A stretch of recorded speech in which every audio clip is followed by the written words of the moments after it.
Welcome to the Enterpriser podcast. I am your host, Liam Byrne, and today we have Kristen Leblanc, who is the founder of Rink Fries. Now, Kristen, I spent a lot of time on the website, and I was trying to write a little blurb about your company. But I thought, for people hearing about it for the first time, why don't you just explain to us what exactly is Rink Fries? The simple answer is we are an online ordering platform. We had rinks in mind, so that's hence the name Rink Fries. Just allows you to sit at a game, order your food from your phone, and you get an alert, an email when your food is ready, and go down and pick it up. So it was just our way of trying to have a better experience at hockey games. We've gone to a few hockey games, and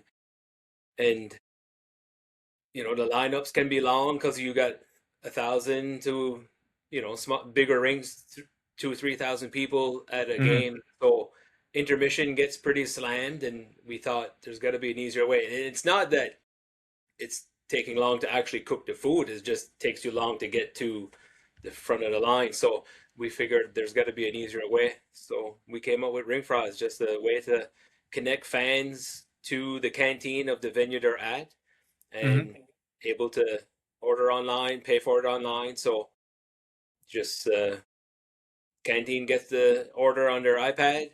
They click on the order. You get an email saying that it was received, and then when they're done, they click finish, and you get an email saying that your food's ready. So just go pick it up. Hopefully, they'll have like an online pickup spot, that which is Yeah, what. that's what I was wondering because I mean, like Tim Hortons and McDonald's and stuff, they have a little table off to the side where you can go and pick stuff up. So I was wondering if vendors do that as well. Yeah. So what the vendor is going to do, they're going to hang a sign that says mobile ordering, a mobile pickup.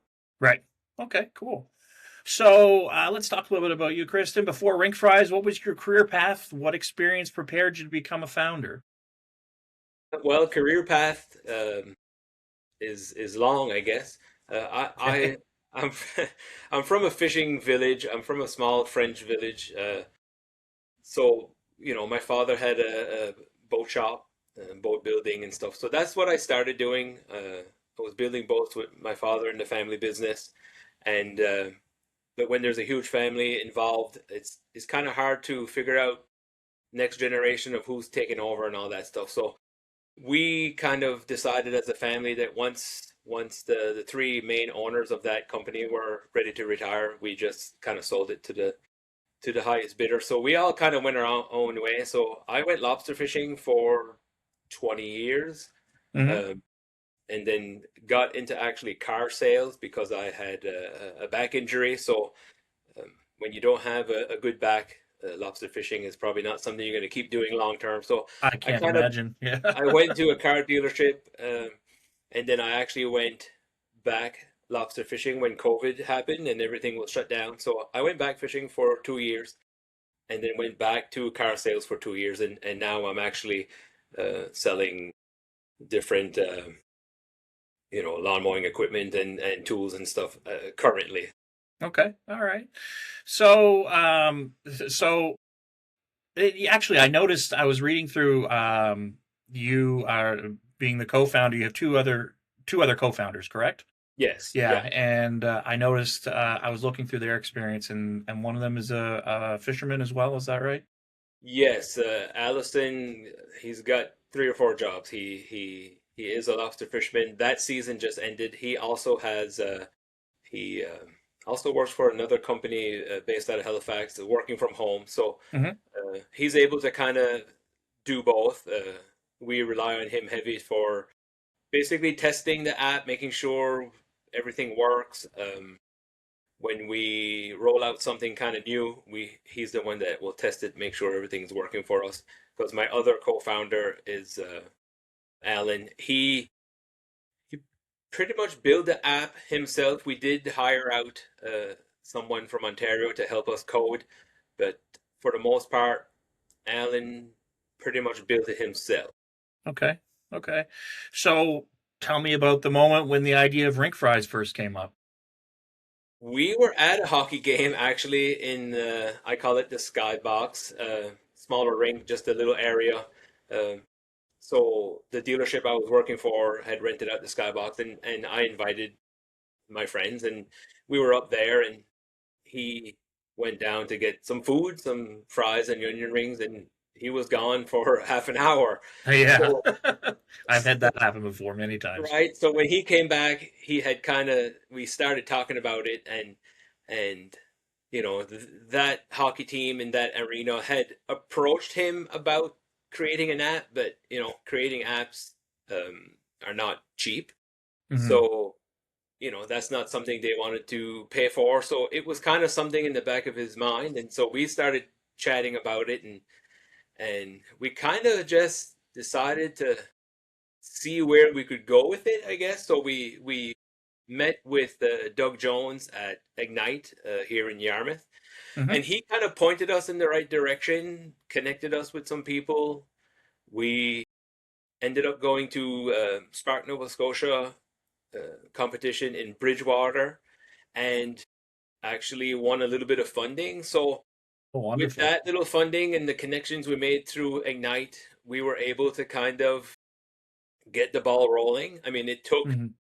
almost, I'm going to say almost a year from having the idea actually through to fruition and actually having a working app, live app that's currently on. So it Okay. took us a year from coming up with the idea, meeting with people, and actually being lucky enough to win a little bit of funding to kind of get the ball rolling. So, at what point did it go from being a great idea to okay, this is a business? Right.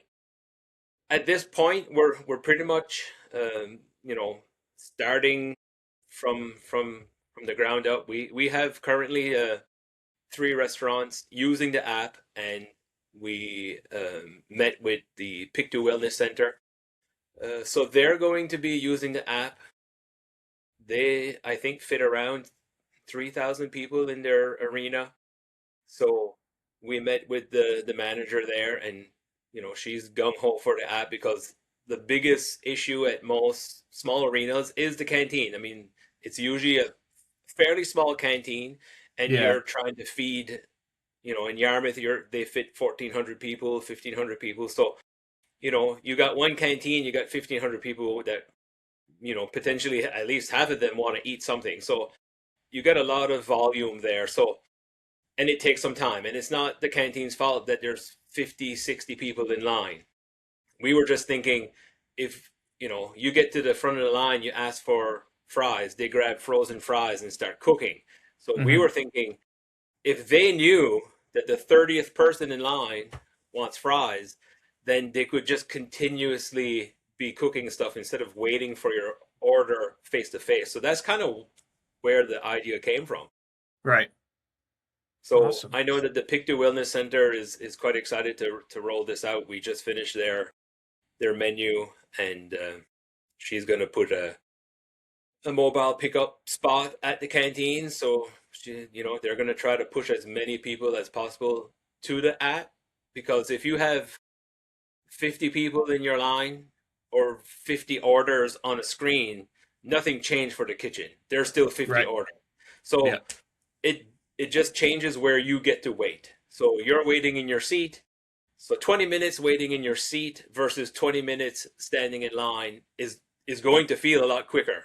Yeah, You're and you're you sitting get there to watching experience hockey. more of the game as well, right? Like if Yes. you're still seated until your order's ready, you can actually watch the game. Because that's one of the. I mean, I've been to some some bigger games down in the states. I was in Tampa. I went to a couple NHL games, and when you go when you're between periods and you're going and there's 20,000 people there, and you're like, is it even worth going to get a hot dog, right? Because am I going to be back in time to watch the second period? Because Right. there's 400 people standing there trying to order from these little tiny restaurants, right? So Right. I We're definitely. hoping that maybe at some point, a bigger arena, it kind of, let's say you got 20,000 people. Well, if there's an app to order online, there might be a lot of orders at once.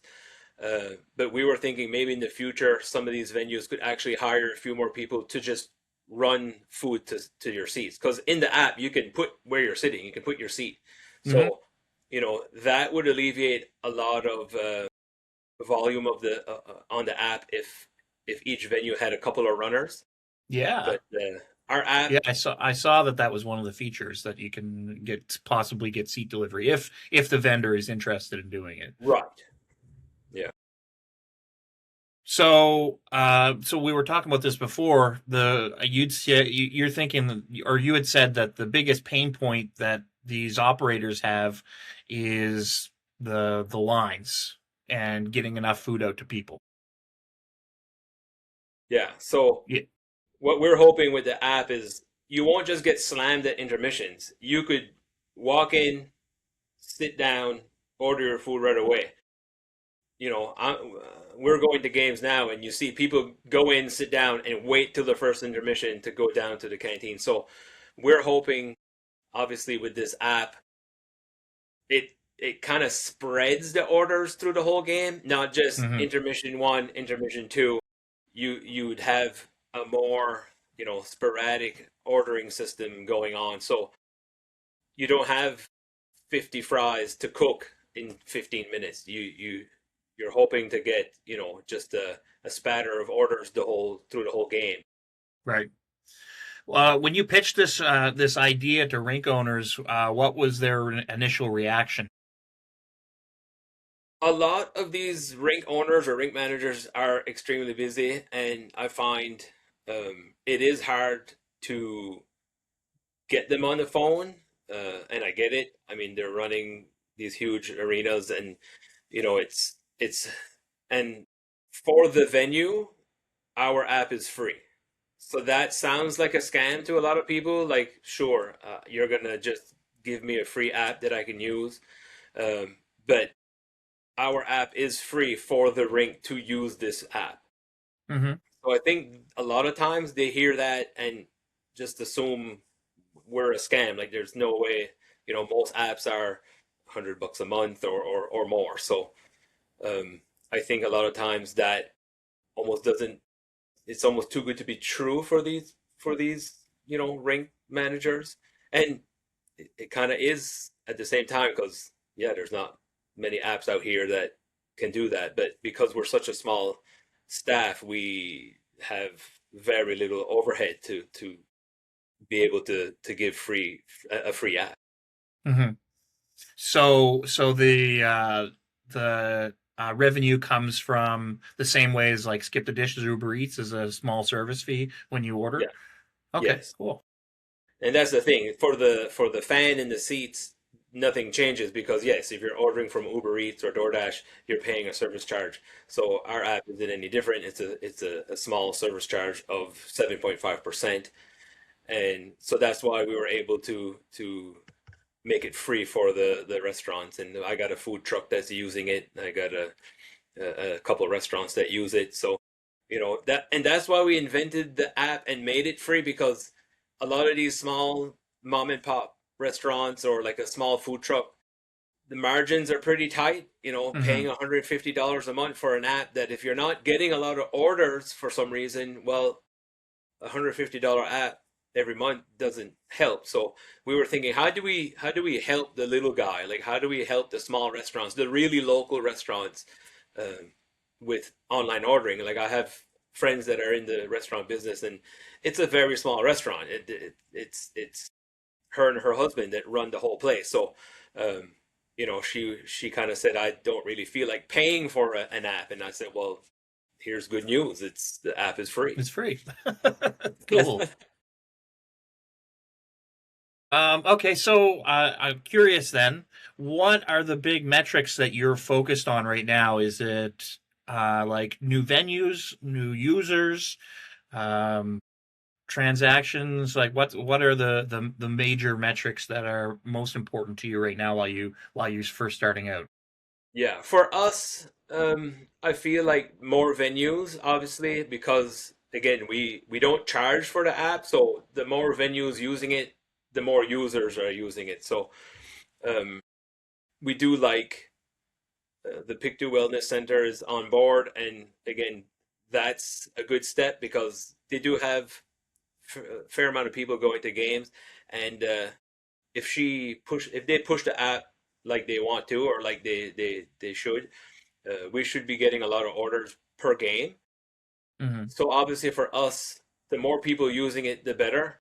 So our biggest step forward is just getting into as many rinks as possible. Right. Okay. So what's harder, building the technology or getting people to change their habits? Those are both good questions. Changing habits is extremely hard. I've had food trucks and restaurants that say, "Oh well, we're happy answering the phone and doing takeout that way," and I say, "Well, that's great for you, but that doesn't mean customers are happy doing that." Like I've had people say, "I tried to call down to so and so, and I can't get through because that's the only way you can get takeout is call. So if you Right. only have one line, the line's always busy. So that's another thing with a small venue with one line, having an app opens it up to more people and not just always answering the phone. You can get 5, 6 orders through the app while you're on the phone taking a takeout order. So it opens it up that way, and a lot for busier people. Like you're working in an office, you can't always go down to the food truck down the road and stand in line for half an Hmm. hour. But you know you could order on your phone before your lunch is even started, and you order 15 minutes before, and then go down to the local food truck and your stuff's ready and you've already paid for it. So that's another thing about the app is it's kind of perfect for food trucks and smaller places. It is called Rink Fries. It's great for rinks as well, but Yeah. we kind of figured fairly quickly like it works for anyone that just wants online ordering. So I find for food trucks that would be good for the customers because yes, you could be in your office, order food on your phone, and that would be a little bit quicker for these people. Just roll Hmm. up to the food truck, kind of either have a pickup window or through the back, and just grab your stuff and go. So, how do you plan on competing against these bigger companies? I mean, my first thought is that it's your unique selling proposition as a an app or a solution for small businesses like food trucks and rinks and stuff like that. But what's your take on that? What is your idea for the best way to compete against these bigger companies? I think being a smaller company and starting local is kind of how you get your foot in the door. And again, we're focused on smaller venues, food trucks, small restaurants and local arenas. Um, at this point, I guess I don't want to say it too loud, but like Uber Eats and DoorDash aren't in these venues yet. So, Hmm.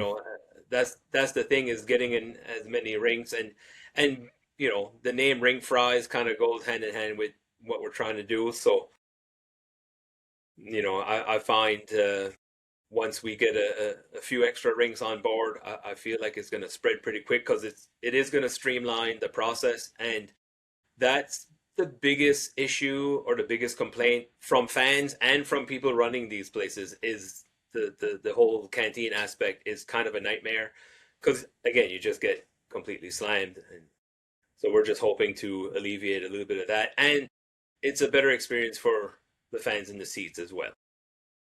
So, what does success look like in 5 years for Rink Fries? For us, I guess being in as many rings as we possibly can uh, would definitely be a great thing for us. You know, being able to create your own little app with a couple of friends and having a successful company.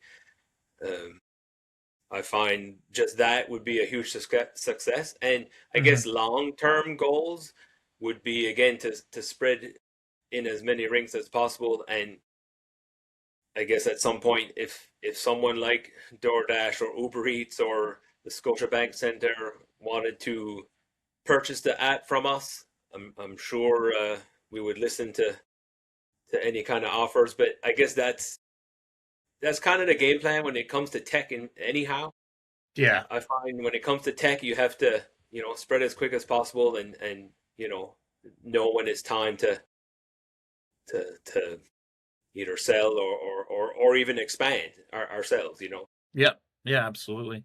So tell me a little bit about your co-founders, Al Burr and Alan Whitaker. How did you guys meet? Have you known each other for a long time, or well, tell me about Allison and that. I come from the same little village. He actually fishes with the guy I used to fish with, so it's a very small town.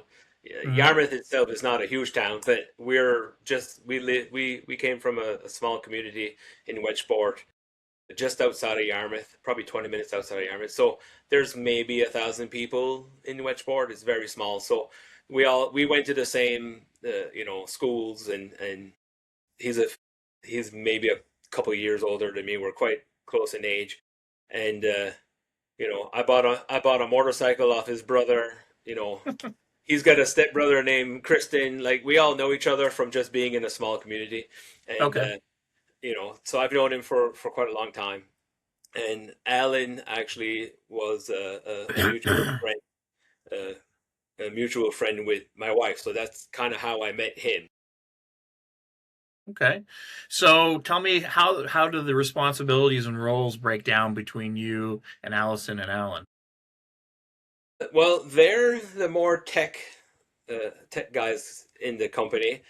I'm the more calling rinks, kind of the face of the company, doing stuff like this, doing some podcasts and just reaching out to rinks. I was actually working for a dealership, and during breaks and stuff, I was on my phone calling rinks from my That's office. cool. That's the you hustle know, right there. I don't want to like get myself in trouble, but I don't work for that dealership anymore. But that's kind of what I was doing when I had a little bit of time. So we were kind of, um, we all we all have, I guess, day jobs right now. Uh, Alan is a kindergarten or a teacher here in Yarmouth, and again, Allison has a couple different jobs. So when you asked about success, like, success would be potentially leaving my current job and doing this full time. Yeah, absolutely, for Like, sure. working for myself, obviously, is I don't know if it's everyone's dream, but everyone seems like it's something that everyone would want, is to work for yourself. Yeah, it's definitely. I remember in the beginning, I've been self-employed since I was since 2016, and in the beginning it was very it was difficult to adjust, but now I wouldn't have it any other way. I don't know if I could ever go back to working for somebody else. Really, it's just I just don't think I could. Yeah. So what are the biggest things you've learned from working with these two? Well, I'm glad I have two easygoing friends to work with, and I'm very glad that they're techier than me when it comes to making this app from the ground up.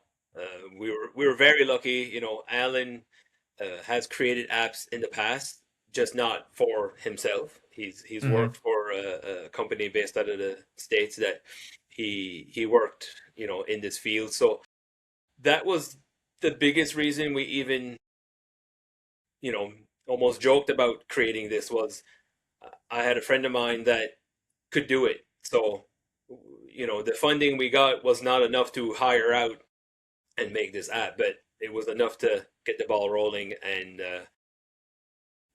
get Alan to create the app. So I mean, he's worked long hours at night. He's teaching all day, and then I'm texting him stuff through the night. We need to add this to the app. We need to add that. We're adding tips. You can tip on the app for the kitchen staff. You can add different shops to each venue. So you know it was a lot, and it's still a lot, because we'll get a new restaurant to use the app, and they may want parking spot pickup. So if you're ordering on the Yeah. app, you can put, so it's a learning process. We're very early stages, but I feel like after this upcoming hockey season for where the Yarmouth Mariners play in that league, we're hoping to get into, there's 12 teams in that league, so we're kind of hoping to get into as many rinks as possible. Even just this season would be great to be into, four or five more rinks.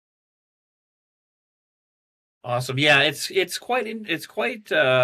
fun though to be in that design and development stage. I mean, I've done it with a few companies and I always find that to be my favorite part of developing a business is when you're building out features, not just in an app, but with any business, right? You're thinking about the features of the business and how you can serve the customer better and stuff like that, and those late night texts and that sort of thing. It's that always gets my blood pumping.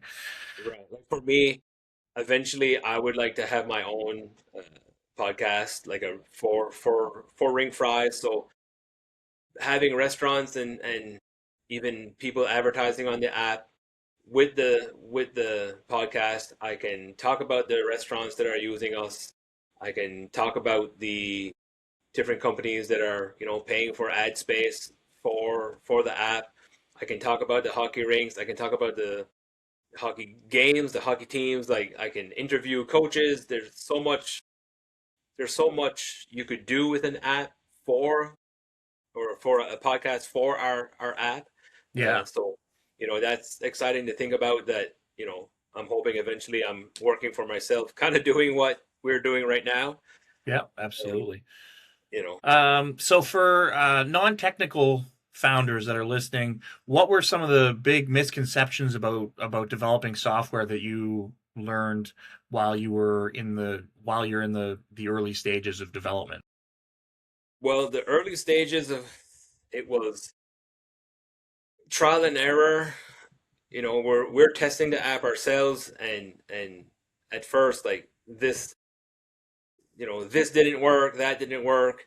You're trying to, we're just ordering stuff ourselves on like a dummy venue. Like we are creating our own venues in the app to test it, and you know, do we put seat delivery? Do we not put seat delivery? There's so much stuff that we had to think about. And again, we get one rink on the phone, and she wants to add a tipping section of the app, and it's like, well, we never thought of tips because I guess we should have, but we just Yeah. never did. So we were just happy someone's using the app. We never thought, but because she wanted tips because she has skyboxes, so the skyboxes order 10 pizzas at a time, and they know the kitchen staff has to cook all these pizzas, so they often tip the cooking staff. So it's like, gee, never thought of tips. Like it sounds dumb to say out loud that we never thought of a tip on the app, but it doesn't take long to figure out what you need or what you don't need. Yeah, for sure. What's the funniest or the most frustrating founder disagreement that you guys have all had? Disagreements, I don't think we've had too many. That's good. Um, That's good. we we started with three of us. Um, there was another co-founder that decided to bow out right at almost launch time, which kind of shook me and Alan. I get a phone call or I get a text saying, "Call me right now," and he's like, "Okay." I'm not going to say his name on the podcast, but he said, "Buddy's out." I'm like, "Out? What do you mean out? We're launching this thing in a couple of weeks," and so we were actually hiring Allison to test this out for us, and he had Hmm. been there pretty much from start. But again, as we're contracting him out to test it, and we're talking with him, and he's telling us, this is what you should do, and what. So I guess, long story short, we needed Allison more than he needed us. So Yeah. we basically brought him on board. We were really hoping he was okay. Um, but the funny story is we had a meeting, the three of us, and I said, here's good news and bad news. I said, the bad news is we're not paying you anymore. The good news is you're a third owner of the company if you want to jump on board. And he said, absolutely. So we were quite relieved that he was willing to, you know, jump in Take with us. equity. So, Yeah. it was risky on everyone's part, but I think the three of us work well together, and that's probably the noise you keep hearing in the background. I'm getting texts from the two of them as we speak, so I was I'm sorry wondering if about that all the was noise. them texting You you. might have to edit out that noise. No, that's all right. I sometimes when I'm watching a movie and you get that ding noise, I look down at my phone and I'm just picturing people listening to this, and every time it Yeah, happens, they're like looking at their phone. yeah. I wanted to ask you this question because I'm actually working on a piece of software as well. I'm not a coder, so I'm not personally working on it. I have a partnership with, or a potential partnership with Dalhousie to actually develop the platform that I had the idea for. But I'm looking for a technical co-founder. And what advice would you give someone like me trying to find the right technical partner? Technical partners, as much as all these, technical partners can be anywhere in the world. You can work with people from different countries, different areas, different time zones. Um, we hired someone to help us code, and a lot of that ended up Alan having to fix that Oh, oh, problem. yeah. So what we learned quickly was if the other partner is nowhere near your time zone or country, it's really hard to, if they want to disappear, they can disappear. Hmm. So I would say, as much as this world is very techy, like you and I are talking, face to face on, you know, laptops. Yes, we're in the same time zone, but I would say someone local that you can actually physically have meetings with, not just, over Zoom. Yeah. So that's probably the biggest takeaway that I've learned fairly quickly from being a co-founder of an app. Yeah, because you don't, you just don't, you're just not able to build the same rapport with somebody over a Zoom meeting that you are. I belong to an organization, and we do. There's in-person meetings and there's also Zoom meetings you can go to as well. And I just don't find I get the same type of experience logging into a Zoom meeting for participation as I do going to a local clubhouse to actually meet with people. So yeah, that I kind of figured that was probably one of the most important things is to find somebody local so you can actually have meetings and get to know that person and become friends with that person, that sort of thing. Yeah. So we're going to switch gears a little bit here. I want to talk a bit about AI. Everyone seems to be talking about it. How has AI changed the way that you work personally at all? Uh, it has more my co-founders like Alan did use AI as much as possible to help him out and to run tests as well. Um, Allison's more hands-on when it comes to testing the app. I don't think Allison's using a lot of AI himself, but Alan did use a lot of AI to help him get this app going. And for myself, I just kind of play around with it a little bit to make posters, to get information. Like I kind of wanted to draft my first podcast, so I just kind of actually went to AI and asked what is the news locally with the MHL, the hockey league that the Mariners are in, and it had tons of information that it just grabbed from all over. So uh, I I I do see how that is going to help me to just prepare for my own podcast, just to get Hmm. information and have stories to talk about and things like that. But other than that, I'm kind of almost pen to paper kind of guy, which is funny when you're co-founder of an app. So do you think that AI is going to make software developers more valuable or less valuable? I probably quicker, not more valuable or invaluable because you still need those people.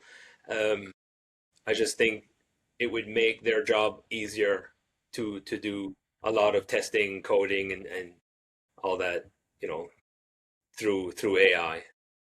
So do you think that we're kind of entering an era where everyone can become a software founder now?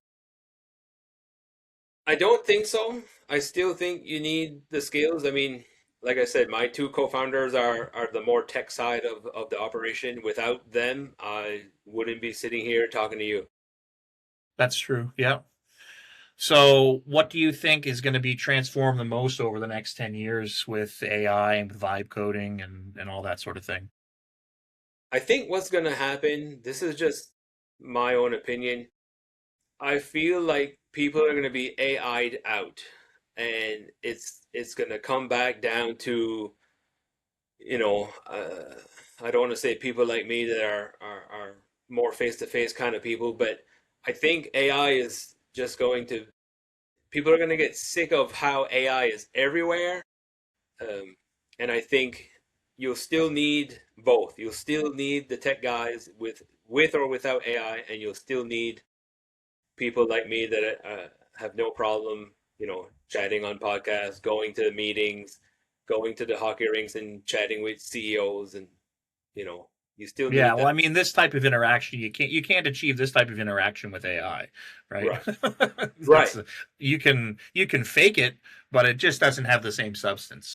right. I even tried different backgrounds, and this is actually the wall behind me. I decided to not go with a fake background any Yeah. myself. Yeah, you can tell when they're fake anyways. Yeah, you can. Yeah. Okay, so last couple of questions. What would you say is the biggest mistake you've made as a founder so far? I don't know if I made it yet. That's the problem. Okay, well that's good. We don't have, any kind of investors or anything, and that might be a problem. But again, it's just the three of us, and so we don't have to listen to outside, funding or anything like that. So Hmm. that might be great for us, but long term, maybe you need people to invest in your company. But at at this point, it's just the three of us, and we are the three co-founders of the app, and that's pretty much it. We don't have any other outside pressure of any kind. Maybe eventually we'll be looking for investors, but as of right now, it's just the three of us. I found I got a lot of advice from different directions while I was founding different companies over the years. Um, what is one piece of advice that you got that you heard that ended up being wrong? Gee, I don't really think. I mean, everyone's gonna have an opinion. I've Yeah. had people I've had people say, well, you know, you're not gonna create an app, or you're not gonna end up having people use the app, or I've had that a lot, but Hmm. I think it's just a lot of people are scared to step outside the box, Yeah, and I absolutely. feel like when you really don't have, I mean, I have nothing to lose to try to create this app and to try to Hmm. push the app. Like I said, right now we're all kind of working day jobs at the same time, and success for us is being able to do this for ourselves full time, and just jump in both feet and just keep spreading the app as much as possible. Awesome. Yeah, no, I think that would be wonderful. What business opportunity do you think people are overlooking right now? I do think um, the smaller venues are scared of tech. Uh, Hmm. the biggest pushback I've heard is I'm too busy for an app, which that's the perfect reason to have an app. Yeah, exactly. I mean, if you're too busy, that's great. It means your company is doing well. But too busy to have online ordering seems odd to me, and that's pretty much the biggest like pushback I get. I've actually heard it from many like food trucks. There's food trucks outside of venues, like the Halifax Wanderers have food trucks parked out front. Yep. They're obviously slammed at game time, but if you're paying to go watch a soccer game, it would make sense for those food trucks to have QR codes or posters around the area so fans could order from their food truck and not have to leave the stadium to go stand in line at a food truck that's just parked out front. So I Hmm. understand they got hundreds of people in line. So in their mind, I'm too busy for an app. But the fan experience, I'm paying money to go watch a soccer game. I don't want to go stand in line for half an hour. So Hmm. if I Yeah, can exactly. order from your food truck sitting in my seat, that 20 minutes, half an hour, doesn't matter. If I still have to wait, that's fine. I just happen to wait in my seat that I paid for to go watch a soccer game, Hmm. right? So I find it's odd when people say, well, I'm too busy for an app. If you got 100 people in your line or 100 orders coming on a screen, that nothing changed for the customer and really nothing changed for you. You still have the same amount of orders. The only thing we did is change where I'm sitting for this food. Right. I'm sitting in my seat, and half an hour later, bing, I got my food's ready. I'm just gonna run down to that food truck, grab my Grab it stuff, and and get go right back. back again. Yeah, Right? exactly. If you could have dinner with any entrepreneur, alive or dead, who would it be? Gee, you know, I guess I'm gonna show my nerd fandom. I would love to sit down and talk with Tony Khan. That's the founder of AEW. Okay. He owns soccer teams and other things, but I guess I'll show my nerddom a little bit there. Okay, so I've got one last question for you. Um, Imagine that we're sitting here in 5 years from now. What would have to happen between now and then for you to say this worked better than I ever imagined? Yeah, I was thinking about that when I read the questions, and like I said, creating the app, working for myself would be, even that would be, quite a success. But um, let's say we're in 500 hockey rinks. I was thinking like someone like Scotiabank, Hmm. they own 600 rinks in Canada. Um, if we were in 500 to 600 rinks ourselves, it would it would make sense for someone like that to, I guess, purchase us to integrate our system in their system. So someone like Scotiabank could be making money from canteens they don't own with the rinks they don't own. Hmm. So it would kind of make, I don't want to say it kind of makes sense for them to do that, but in a sense, that's kind of what we're thinking, is to get in as many hockey rinks or baseball, soccer fields, doesn't matter, any arena, and eventually have someone see the benefit of purchasing, Rink Fries completely and integrating it into their own system. So, if we can sell it for, I mean, I'm not going to throw a number out there, but if we could sell it for a good chunk Lots. of money, right? I mean, Yeah. the more the better. But Yeah. we're we're we're three co-founders. We all own the same amount in the company. So yes, if Uber Eats wants to buy us out for 100 million, that I got a pen ready to go. I mean, that's Yeah, kind of the exactly. dream.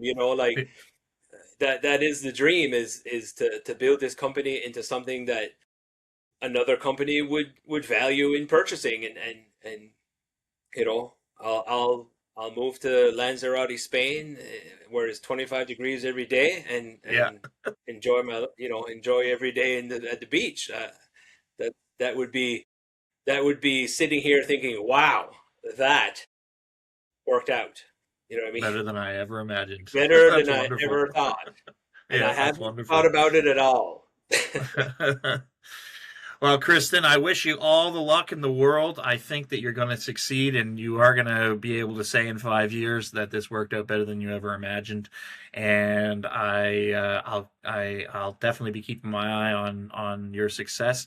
Thank you to all the listeners for watching this episode, available exclusively on YouTube. And we look forward to seeing you on the next episode. Kristen, thanks again, and good luck. Yes, sir. Thank you very much.